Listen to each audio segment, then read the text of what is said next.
evening, everybody. Sorry for another dark video.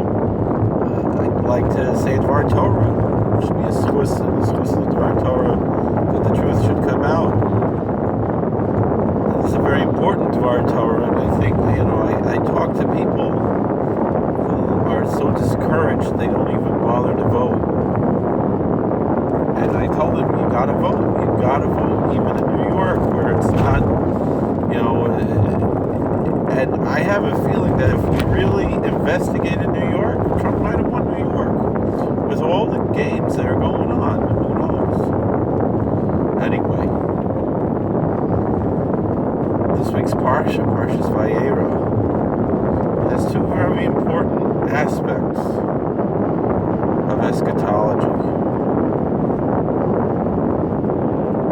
Now, I always just thought eschatology meant the study of the end of the world, but my friend Father Kowalczyk describes eschatology as something that's just not there yet, but it's on its way, which I think is a little bit more hopeful.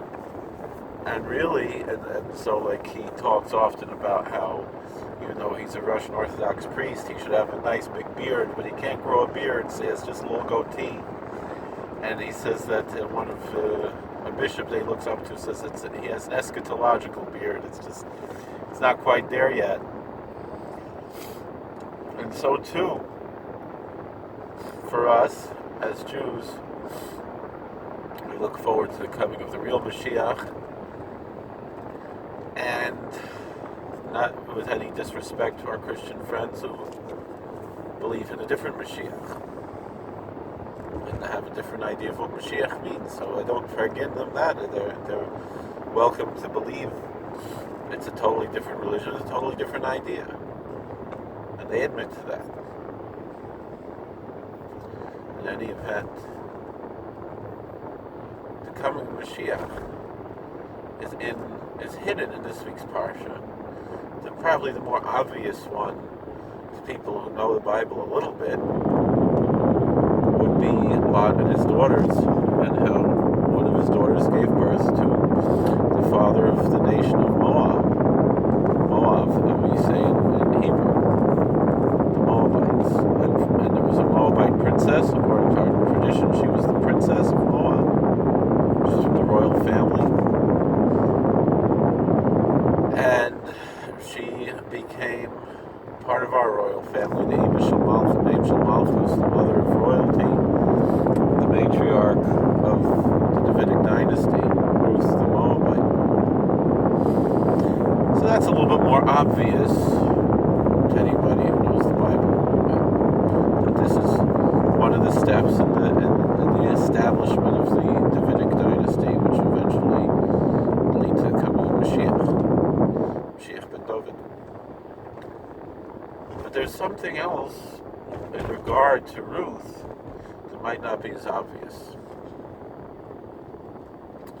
Because we have a problem. We have a problem, right?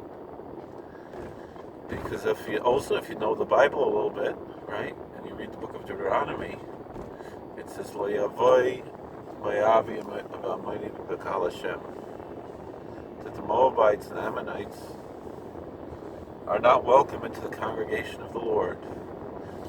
And the way that the rabbis understand whenever it says Le'yavoi b'kahal, that he is not welcome into the congregation, the way we understand it is as follows.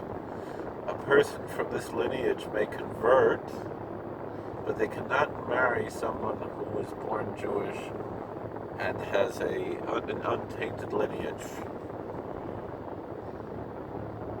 Whereas other nations, they may convert and marry into the Jewish people. It's just that their daughters, the woman who converts cannot marry a priest, but according to most opinions, the second generation could. But if you're from one of these groups, which that passage in Deuteronomy says, Le'yavoi b'kahal Hashem, they may not go into the congregation of the Lord, doesn't mean that they can't go to synagogue or can't go to the temple, or, I remember someone said along those lines, I don't need to repeat nonsense. It means that they cannot marry into the generally accepted community. That's what it means. But otherwise, they could be part of the community. Just they can't marry in. So how did Ruth, who's a Moabite, marry into what eventually became the Davidic dynasty? How did that happen? And so the Talmud tells us that, of course, every word in Hebrew is gendered.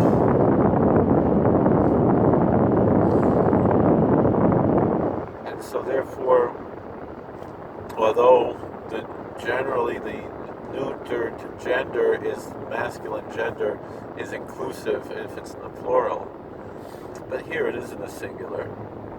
It doesn't say lo yavai moyavim, it says lo yavai moyavi.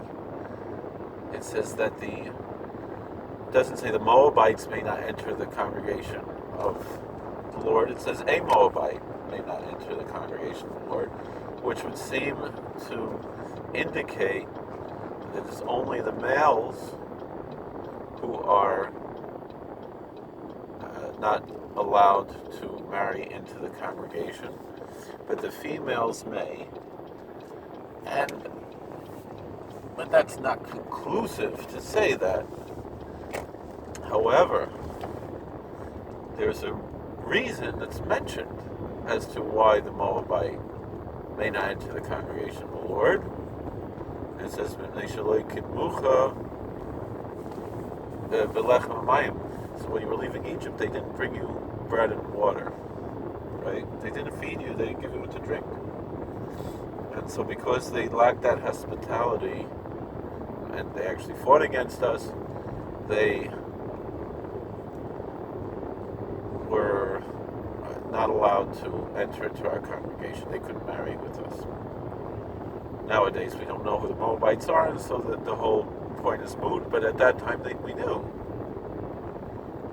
So, in this week's Parsha, when the angels come, and Abraham didn't know they were angels, they say, "Where is Sarah, your wife?" And he said, "Behold, she is in the tent." So that shows that women do not have to are not expected to show hospitality to strange men. And so by virtue of the fact of Sarah's modesty, of not coming and serving the men,